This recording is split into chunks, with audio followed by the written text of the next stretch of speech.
Quando eu tenho a dilatação linear, o comprimento, a variação do comprimento, ou seja, a variação da dimensão, depende da dimensão inicial. A variação do comprimento depende do comprimento inicial, do coeficiente de dilatação e variação de temperatura. Léo, tudo bem? Tamanho inicial, variação de temperatura. Que letra é essa? Essa é a letra alfa, que vai indicar para a gente o coeficiente para quando a dilatação for linear, o coeficiente para quando a dilatação for em uma só direção, ok?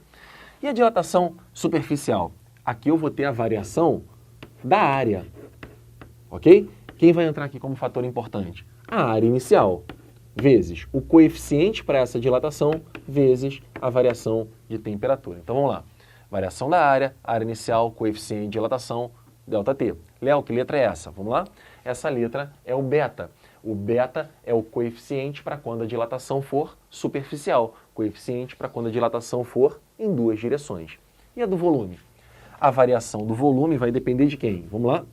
Vai depender do volume inicial de um gama vezes ΔT. Léo, de novo, a variação dessa dimensão do volume é o volume inicial, a dimensão inicial. O gama, o que é o gama? Coeficiente para quando a dilatação for volumétrica, coeficiente para quando a dilatação for em três direções, vezes o ΔT. Reparem, gente, que essas fórmulas têm muito em comum, né? Se aqui eu boto L, variação do comprimento, quem entra é o L0. Se eu boto ΔA, quem entra é a área inicial. E se eu levo em consideração a mudança do volume, quem entra é o volume inicial, ou seja, a dimensão inicial. Depois nós temos os coeficientes. Alfa para uma direção, beta para duas direções, gama para três direções. E todas elas levam em consideração o ΔT. Tudo bem? Então, de novo, variação da dimensão é a dimensão inicial, o seu coeficiente e a variação de temperatura. E deve haver, obviamente, uma relação entre esses coeficientes, entre o alfa, o beta e o gama, certo? Aqui em uma direção, falamos que é alfa. Aqui em duas, é o beta.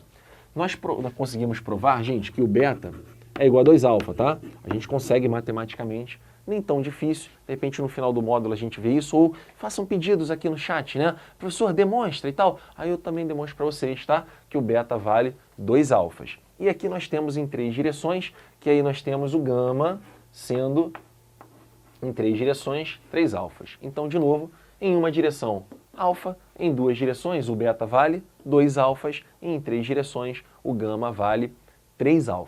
Bem, então o que eu fiz aqui foi calcular o quanto o corpo cresceu, o quanto ele aumentou, por exemplo, no aquecimento, ok? Mas eu poderia te perguntar também qual o tamanho final assumido pelo corpo.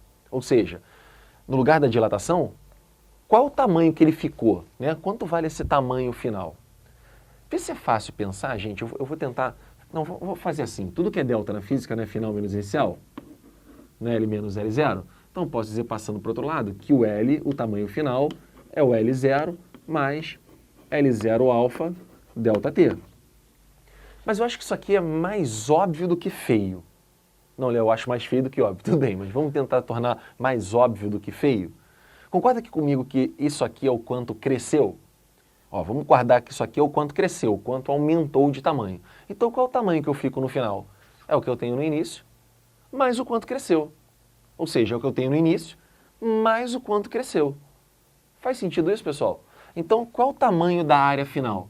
A área final vai ser a inicial, mais o quanto ela cresceu.